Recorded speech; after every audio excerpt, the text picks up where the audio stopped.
بسم الله الرحمن الرحيم وصلى الله وسلم وبارك على سيدنا محمد وعلى آله وأصحابه وإخوانه وحزبه ومن سار على سيره إلى يوم الدين. اللهم اجعل جمعنا هذا جمعا مباركا مرحوما واجعل تفرقنا من بعده سالما معصوما ولا تجعل فينا ولا منا ولا معنا شقيا ولا محروما. اللهم أخرجنا من ظلمات الوهم وأكرمنا بنور الفهم وحسن أخلاقنا بالحلم واجعلنا هداة مهديين غير ضالين ولا مضلين. Nous continuons, Inch'Allah Ta'ala, notre étude de cette grande allégeance de l'Aqaba, la deuxième allégeance, la grande allégeance. On avait dit que déjà elle était grande parce que quantitativement, elle a vu venir un grand nombre de Ansar, dont 61 personnes qui n'étaient pas encore venues et qui n'avaient pas encore vu Nabi sallallahu alayhi wa sallam. Grande allégeance parce que grâce à son contenu, l'allégeance en elle-même de la 13e année, elle comporte une dimension beaucoup plus étendue que l'engagement de l'année précédente.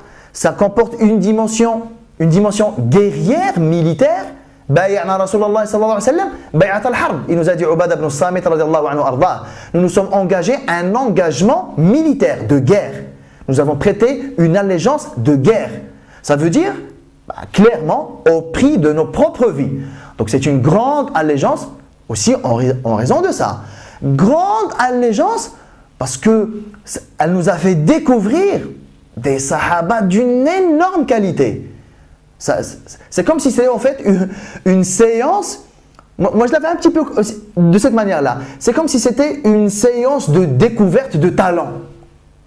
Voilà, on ne sait pas ce que ces gens-là valent, eh ben on va les mettre dans une situation quand même très spéciale, très engageante, et on va les pousser à bout, on va voir qu'est-ce qu'ils valent. Et là, alhamdoulilah, ça nous a fait sortir quand même des gens d'une énorme qualité. Grande aussi en raison de ça. Grande aussi parce que Nabi sallallahu alayhi wa sallam, il s'est montré très grand. Sahaba, l'Ansar, radiyallahu anhum wa ardahum, lorsque eux, ils ont quitté le Médina, en direction de Mecca pour le Hajj, hein, on a dit, ils sont venus avec leur peuple, ils sont venus même avec leur famille non musulmans, des polythéistes. Donc ils sont venus comme ça, incognito, dans une expédition de Hajj. Lorsqu'ils ont quitté le Médina en direction de Mecca, bien sûr, ils voulaient voir le Nabi sallallahu alayhi wa sallam, mais ils voulaient lui montrer leur engagement, lui dire qu'ils pouvaient venir chez eux, que c'est bon, ils étaient prêts à l'accueillir et que de toute façon, ils ne pouvaient plus, ils ne s'imaginent plus vivre sans lui, sallallahu alayhi wa sallam, et que de toute façon, leur vie, elle est scellée. Elle n'a de sens qu'en sa compagnie à lui, sallallahu alayhi wa sallam. Donc, ils ont quitté le Médina avec cet état d'esprit-là. Mais ils n'avaient pas d'idée du contenu même de l'allégeance. Et dans leur esprit, on veut juste des garanties. Voilà. On vient dire au prophète sallallahu alayhi wa sallam qu'il peut compter sur nous et qu'on est prêt à tout faire pour lui, mais on veut un minimum de garantie quand même. Alors, la garantie de Jannah, etc., ça on a dit qu'ils ne sont pas venus chercher ça. Pourquoi? Ils sont déjà musulmans. Le jour où ils se sont convertis, le jour où ils ont fait shahada devant Sidna Mus'ab, radiallahu anhu, devant Sidna As'ad ibn Zarara, radiallahu anhu, c'est bon, là c'était, on va dire, l'engagement, on va l'appeler comme ça, l'engagement entrée de gamme. Vous dites la ilaha illallah, et vous dites, et vous attestez que le Nabi sallallahu alayhi wa sallam est son messager, et vous vous engagez à délaisser les interdits, ne mentez plus, ne tuez plus, ne commettez plus de l'adultère, etc., etc. Ça, c'est un engagement entrée de gamme que les 73 personnes qui sont venues voir le Nabi sallallahu alayhi wa sallam cette année-là avaient déjà rempli, cet engagement-là. Ils sont déjà musulmans. Donc, ils ne sont pas venus à la recherche d'un paradis ou d'un pardon, etc. Ça fait partie de leur premier engagement. Là, ils sont venus chercher autre chose. Ils sont venus chercher l'engagement du prophète sallallahu alayhi wa sallam lui-même. À quoi toi tu t'engages? Que Allah subhanahu wa ta'ala s'engage à nous pardonner si on croit en lui. Que Allah subhanahu wa ta'ala s'engage à nous accorder le paradis si on suit ses commandements. Ça, ok, c'est bon. Alhamdoulilah, le contrat là, il est déjà en cours d'exécution. On veut voir quel est ton engagement. Toi, personnellement, individuellement, toi en tant que messager, à quoi tu vas t'engager envers nous? un engagement, et ça on l'avait dit la dernière fois, ce sont deux parties qui s'engagent. Alors ils arrivent, alhamdoulilah, le Nabi sallallahu alayhi wa sallam, voilà, les clauses du contrat on les avait abordées, il y a un engagement militaire au prix de leur propre vie, radiallahu anhum, ardahum, etc. L'engagement du prophète sallallahu alayhi wa sallam de son côté n'avait rien à envier à celui de l'Ansar, si ce n'est qu'il est encore meilleur que celui de l'Ansar. Sachez une chose, mon sang, je l'engage au même titre que le vôtre. Et c'est ça qui est extraordinaire, subhanallah. Nabi sallallahu alayhi wa sallam, si c'était quelqu'un d'ordinaire, même, parce qu'on dit que le Nabi sallallahu alayhi wa sallam c'est quelqu'un de brave, c'est quelqu'un de courageux, c'est quelqu'un qui a le sens de la responsabilité, etc. Non, le Nabi sallallahu alayhi wa sallam c'est beaucoup plus que ça. Le Nabi sallallahu alayhi wa sallam c'est un messager. Ça veut dire les qualités de bravoure, les qualités de courage, les qualités de responsabilité, et être l'altruisme, être au service des siens, etc. Le Nabi sallallahu alayhi wa sallam il est au-dessus des qualités-là. Si c'était quelqu'un d'ordinaire, le Nabi sallallahu alayhi wa sallam il aurait pu s'engager en disant « Moi je m'engage à quoi? Je m'engage à toutes les fois où vous et moi on va être embarqués dans une galère pour ma cause, à moi, soyez sûr d'une chose, je vais vous embarquer avec moi dans des galères. » Et d'ailleurs, il ne leur a même pas dit, ils l'ont compris d'eux-mêmes. Mais sachez que toutes les fois où je vous embarquerai avec moi dans une galère, eh bien, je vais engager mon sang au même niveau que le vôtre, etc. À chaque fois que, en parenthèse, grâce à moi ou à cause de moi, vous allez vous retrouver dans une situation de galère et de difficulté, sachez que vous pouvez compter sur moi. Si c'était quelqu'un d'ordinaire, il aurait pu dire ça et c'était déjà quelque chose de classe. Le Nabi sallallahu alayhi wa sallam, il est au-dessus de ça. Qu'est-ce qu'il leur a dit? Vous pouvez compter sur mes biens, vous pouvez compter sur mon sang et pas uniquement dans les galères dans lesquelles moi je vais vous embarquer. Vous pouvez compter sur mon sang, vous pouvez compter sur mes biens dans tout ce qui vous intéresse à vous. Qu'est-ce qu'il leur a dit? Vous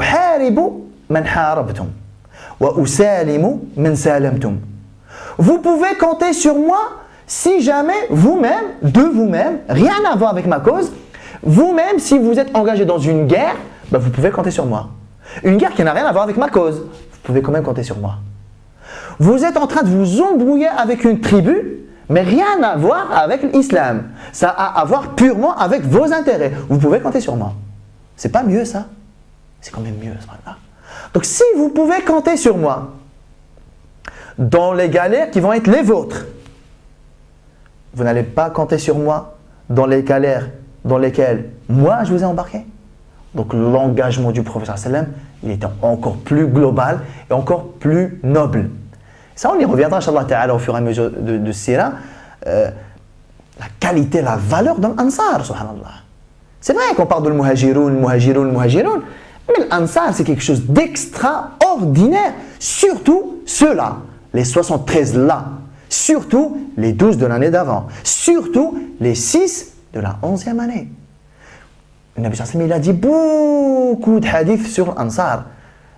La dernière fois quand on a fini la vidéo de l'épisode précédent, le lendemain je crois, j'étais tout seul, je ne sais plus où, et je repensais à ça, et j'ai dit subhanallah, c'est obligé, il faut que je leur parle de ce hadith-là.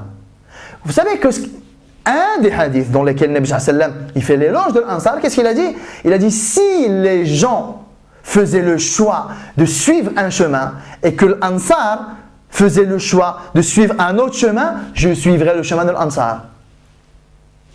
Vous vous rendez compte? Ça, c'est un engagement. Ça veut dire je suis corps et âme, je suis un Médinois en fait. Et on le voit par la suite, le Nabi sallallahu alayhi wa sallam, lorsqu'il a quitté Mecca, il s'est arrêté aux portes de Mecca et il a dit à Mecca, il a dit « Oh Mecca, tu sais très bien que tu es la ville la plus aimée à mon cœur. Mais tu sais aussi très bien que si ton peuple ne m'avait pas chassé, je ne t'aurais jamais abandonné. » Et il a tourné du dos pour se diriger vers le Médina. Et il a fait un dua extraordinaire. Il a dit « Ya Allah, fais-moi aimer le Médina comme tu m'as fait aimer Mecca. » Finalement, Allah subhanahu wa ta'ala, il a fait aimer le Médina, Nabi sallallahu alayhi wa sallam, de façon extraordinaire. Mais pour dire que ces gens-là, l'Ansar, c'est quand même une catégorie très exceptionnelle. On s'était arrêté au fait sur l'étendue de l'engagement de l'Ansar. Je ne parle pas de l'engagement du prophète sallallahu alayhi wa sallam, il est clair, voilà, c'est le Nabi alayhi wa sallam. On va parler de l'engagement de l'Ansar. Parce que vous savez, des fois lorsqu'on dit aux gens, Nabi sallallahu alayhi wa sallam, tout de suite il y a une espèce de fatalisme et de défaitisme. Oui, mais ça c'est le prophète alayhi wa sallam, nous on n'est pas prophète, subhanallah. D'accord, on n'est pas prophète, c'est vrai. On peut aspirer à être comme l'Ansar ou même ça, il n'y a pas moyen. Mais si, subhanallah. Pourquoi on parle de ces gens-là? Pourquoi on parle de Sahaba? Pourquoi très régulièrement je fais sortir un personnage exceptionnel parmi les Muhajirin et parmi l'Ansar? Juste comme ça? Non. On sort ces exemples-là pour qu'ils nous servent de modèle d'aspiration. Parce que moi, si je n'ai pas de modèle, j'aspire à quoi en fait? Moi, j'ai des modèles devant moi, j'ai des gens de qualité, de grande qualité. J'ai Sidna Abu Bakr, j'ai Lalla Khadija, j'ai Sidna Zayd, j'ai Sidna Ali, j'ai tous les premiers de Dar al-Arqam radiyallahu anhum. Là, je commence à voir on va dire, dans mes ambitions, dans mes modèles, je commence à avoir des gens d'une autre qualité, complémentaire à celle de l'Muhajirin. Je commence à avoir Sidna Ubada ibn Samit, je commence à avoir Sidna Asad ibn Zarara, je commence à avoir Sidna Sa'd ibn Mu'adh, etc., etc., radiyallahu anhum ardahum. Donc on parle de ces gens-là pour qu'on ait des modèles à suivre. Donc ce n'est pas un luxe que de vouloir leur ressembler. C'est même le minimum que peut faire un musulman, que d'avoir l'intention de leur ressembler. Et que de toute façon, le Nabi sallallahu alayhi wa sallam, il y a une soeur, elle a laissé un commentaire, je ne sais pas si vous l'avez vu. Elle a dit, autant les vidéos là, elles me font du bien, autant elles me font déprimer parce que je me dis, jamais on sera comme eux. Ah non, stop, non, le discours là, on ne peut pas l'accepter. Le Nabi sallallahu alayhi wa sallam, il nous dit clairement, Al-mar'u ma'a man ahab. Vous serez ressuscité yawm al-qiyamah avec les gens que vous aurez aimés. Et comment vous espérez aimer Sahaba, radiyallahu anhum ardahum, si ce n'est par le biais d'apprendre à les connaître, à faire ressortir leurs qualités, parler d'eux, jusqu'à ce qu'il y ait une espèce d'intimité qui va se créer entre eux et nous. Jusqu'à ce que Sahaba, en fait, ça ne va plus être des personnages un peu inconnus, ambigus, des personnages comme ça de l'histoire. Non, non, non. À force de parler de Sahaba, j'ose espérer, j'espère qu'Allah subhanahu wa ta'ala, d'ailleurs je demande à Allah subhanahu wa ta'ala qu'il mette entre nous et Sahaba un lien d'intimité et d'amour qui va faire jaillir leur amour en nous. Et à ce moment-là, leur ressembler, ça va devenir quelque chose qui va aller de soi.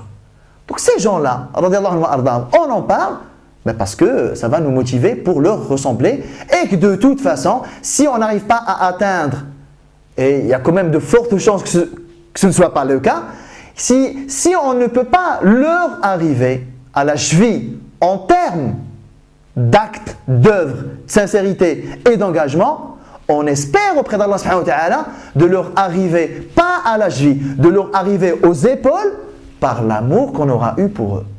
Ce n'est pas une question d'œuvre, ce n'est pas une question de sincérité dans nos actes, ce n'est pas une question d'engagement et d'étendue de l'engagement, c'est une question de désir d'être comme eux ou pas.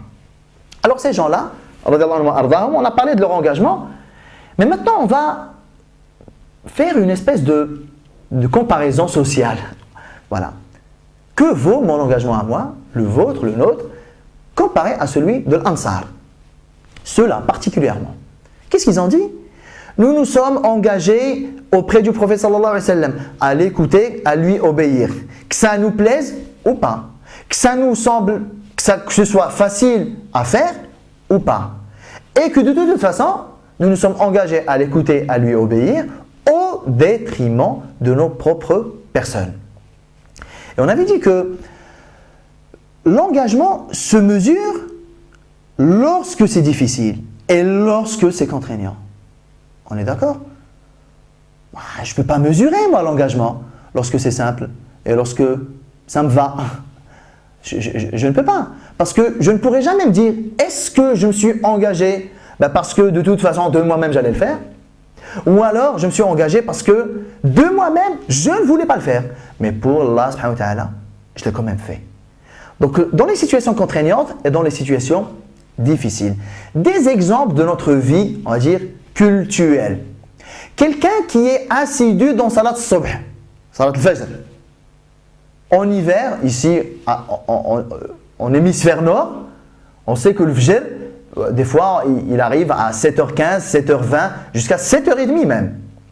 Quelqu'un qui est assidu à Salat al-Subh en hiver, pendant le mois de décembre et de janvier, est-ce qu'on peut dire que celui-là, pour lui, Salat al-Subh, c'est quand même quelque chose de fondamental? Franchement, le frère là, la sœur là, ça rigole pas avec Salat al-Subh. Est-ce qu'on peut l'affirmer rien que en observant son comportement avec Salat al-Subh pendant l'hiver? On ne peut pas l'affirmer.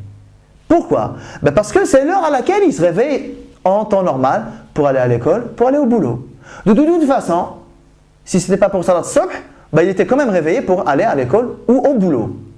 Donc moi j'ai envie de voir, est-ce qu'il se réveille pour Salat al-Subh lorsque le Fajr il est à 4 heures? Là, s'il se réveille, c'est exclusivement pour Salat al-Subh. Donc dans la contrainte, dans la difficulté, on mesure l'épaisseur en tout cas de notre engagement.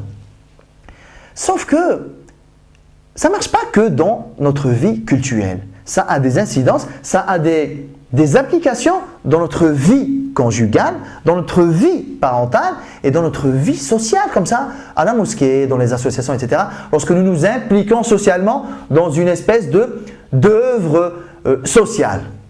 Alors on a déjà vu à la mosquée, je ne sais pas si vous avez déjà connu les cas là, on a déjà connu des cas de frères et des sœurs. Par exemple, vous organisez un cours à la mosquée à une certaine heure. Par exemple, à 15 heures. Vous avez des gens qui y viennent, qui sont réguliers, etc., etc. Le jour où ça va à l'encontre, ça va peut-être contredire quelque chose de leur vie de tous les jours, ben vous n'allez plus les voir. Un exemple simple, vous donnez un cours à 14 heures. Ben les gens y viennent, il n'y a aucun souci. Un beau jour, ben une des personnes qui assistent par exemple avec vous au cours, ben, elle ne va plus venir. Lorsque vous allez l'interroger, elle va vous dire « Oui, mais c'est parce que moi, j'ai changé de boulot, je quitte à 14 heures. Franchement, le temps de rentrer chez moi, le temps de prendre une douche, le temps de manger un morceau et de venir, vous aurez déjà fini le cours. » Donc, la traduction de ça, qu'est-ce que ça veut dire? Ça veut dire, il y a d'un côté mon engagement qui était là pour le cours et il y a mon petit confort à moi. Il y a mon repas, il y a ma douche, il y a mon repos. Et du coup, vous voyez que, subhanallah, on fait sauter parfois des engagements, mais pour n'importe quoi, franchement. On fait sauter des engagements pour des petites futilités. Ça fait quoi que tu ne prennes pas ta douche le jour-là? Ça fait quoi que tu vas zapper ton repas le jour-là? Ça fait quoi que le jour-là, tu vas sortir de ton petit confort et que tu vas venir directement du boulot et que tu vas venir à la mosquée? Ça fait quoi?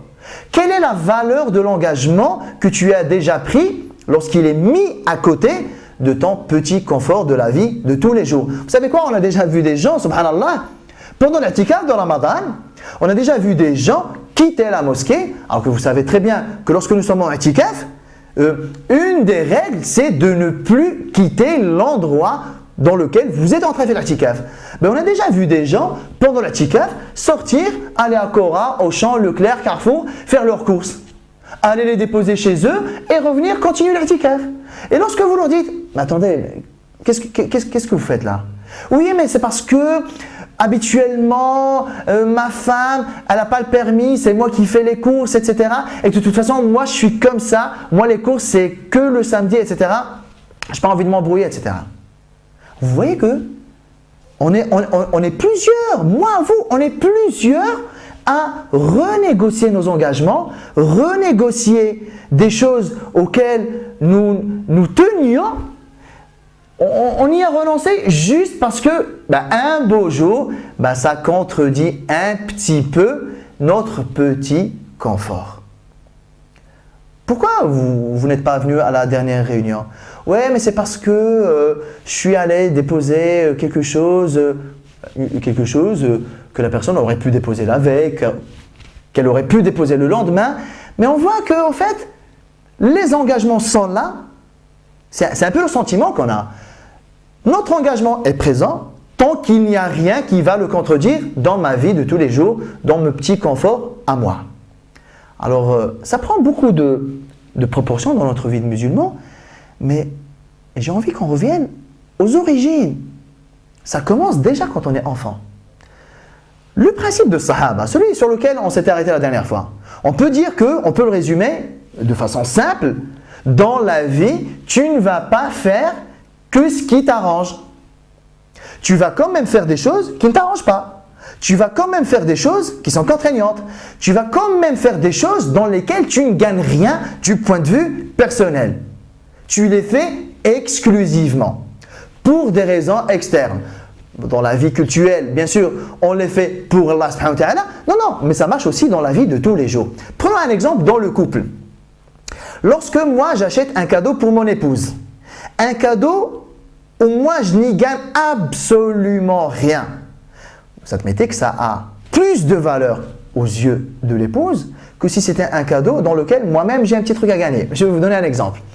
J'achète par exemple une tenue vestimentaire pour mon épouse.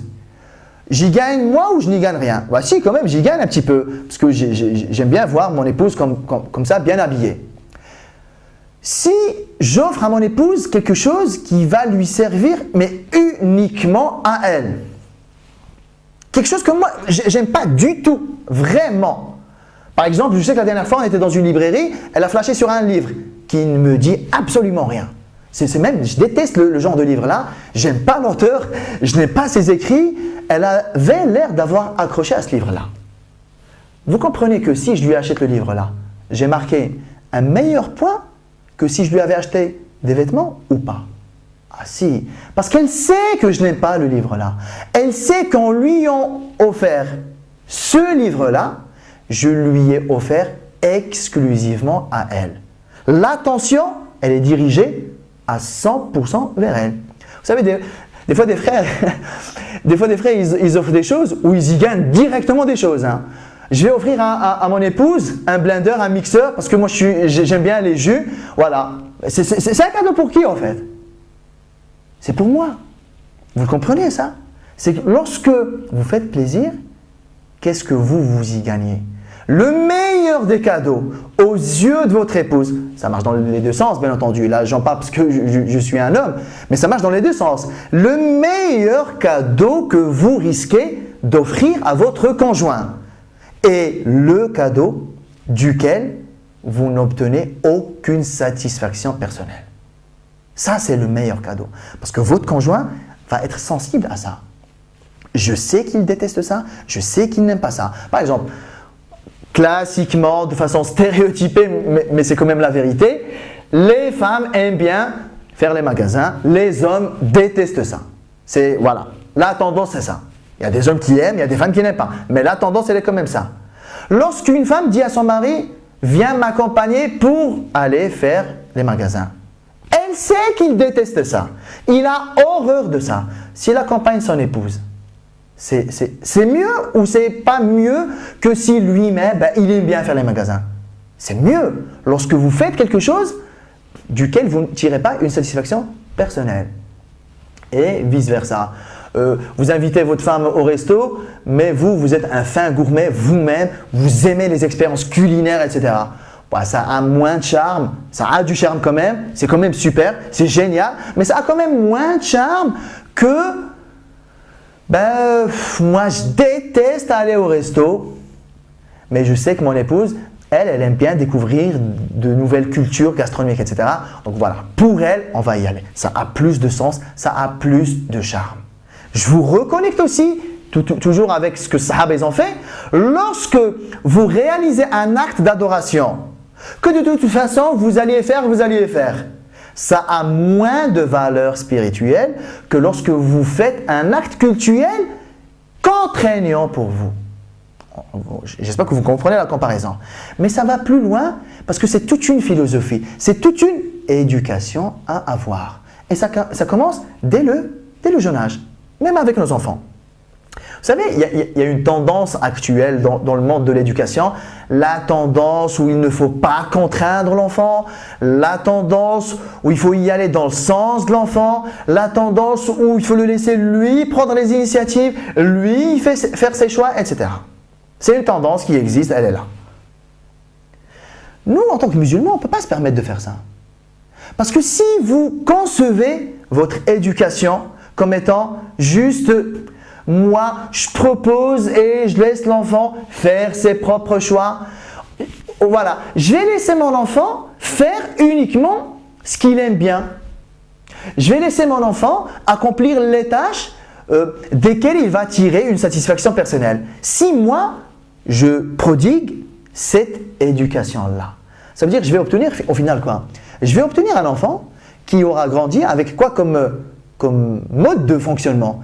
Il aura grandi avec cette idée-là, je ne fais que ce que je trouve simple, je ne fais que ce que j'arrive à faire, je ne fais que ce que je prends du plaisir à faire, je ne fais que ce qui me procure une satisfaction personnelle. Tout ce que je n'aime pas faire, tout ce que vis-à-vis de quoi je ne prends aucun plaisir à faire, tout ce que je trouve contraignant, tout ce que je ne trouve pas simple à faire, eh bien, je ne le ferai pas. Alors si moi, en tant qu'enfant, j'ai grandi avec ce mode de fonctionnement-là, franchement, billahi alaykum, par Allah, dites-moi, le jour où j'aurai 13-14 ans, et que dans ma vie cultuelle, ben, je vais être face à quoi moi? Je vais être face à des choses contraignantes. Je vais les faire là. Franchement, imaginez mon premier jour de puberté. Et moi je donne toujours les exemples là, des fois en formation ou quoi. Je leur dis, imaginez si votre enfant, fils ou fille, arrive à la puberté en été. Là c'est la cata. Voilà, son premier rapport à la prière obligatoire, le faisait à 3 h du mat. Alors vous faites quoi là? Si vous l'avez habitué à toujours y aller juste de façon non contraignante, ben là c'est on ne peut plus contraignant là. L'Isha il est à minuit et le fajr il est à 3 h. Et en plus, il doit se lever, il doit faire le fajr, il se recouche, il se réveille pour aller à l'école. C'est contraignant ou pas? Bien sûr c'est contraignant. Il va le faire ou pas? Ben, si moi je l'ai habitué depuis son jeune âge, depuis sa toute petite enfance, si je l'ai habitué à faire que ce qu'il aime bien, ben là il n'y a pas beaucoup de chances qu'il fasse les choses contraignantes. Et c'est vrai que je vais même créer chez mes enfants une espèce de distance par rapport à l'islam. Parce qu'il faut dire ce qui est. Si le travail éducatif n'a pas été fait correctement, si l'islam n'a pas été introduit comme étant une force, comme étant une fierté, il y a quand même de fortes chances que l'islam soit assimilé à un fardeau. Il faut prier à l'heure. Il faut se lever à 3 h du matin. Il faut jeûner même en été. Le maghrib il est à 22 h. Subhanallah, il faut mettre le hijab. Alors que je crève de chaud, etc., etc.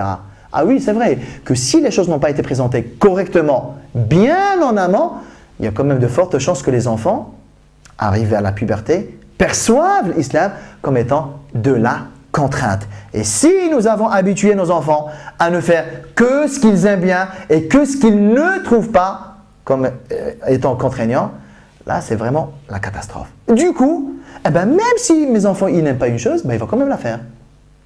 Je sais que tu n'aimes pas faire la vaisselle. Alors, chez nous, il y a un système, voilà, il y a un roulement. L'enfant, quand c'est son rôle, il va débarrasser, il va faire la vaisselle. Je sais que tu détestes ça. Tu as horreur de faire la vaisselle, mais tu vas quand même la faire. Si tu veux, on reconnaît le fait que tu n'aimes pas la vaisselle. Je ne peux pas t'obliger à aimer, mais tu vas quand même le faire. Je ne peux pas obliger les gens à être follement amoureux du réveil à 3 h du matin pour faire le fajr. Mais je veux quand même qu'ils fassent le fajr à l'heure. C'est une étape en fait. Au début, pourquoi nous faisons tous ces actes d'adoration? Nous les faisons sans forcément être dans une relation d'amour. Je veux dire, on jeûne Ramadan pas parce que nous sommes follement amoureux de Ramadan. Ben, on jeûne Ramadan parce qu'on n'a pas le choix, parce que c'est obligatoire, parce que c'est un pilier, parce que c'est une prescription, surtout parce que ça craint de ne pas le faire. À force, on s'y habitue, on y prend goût et ça devient moins contraignant. On y prend goût, on s'y habitue et ça devient même un plaisir.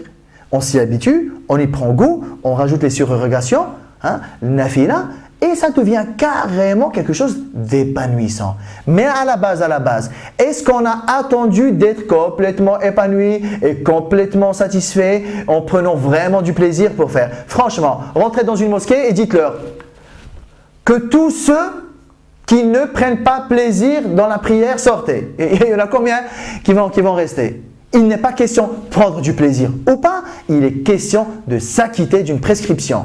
Le plaisir, il va venir un beau jour, Inch'Allah Ta'ala.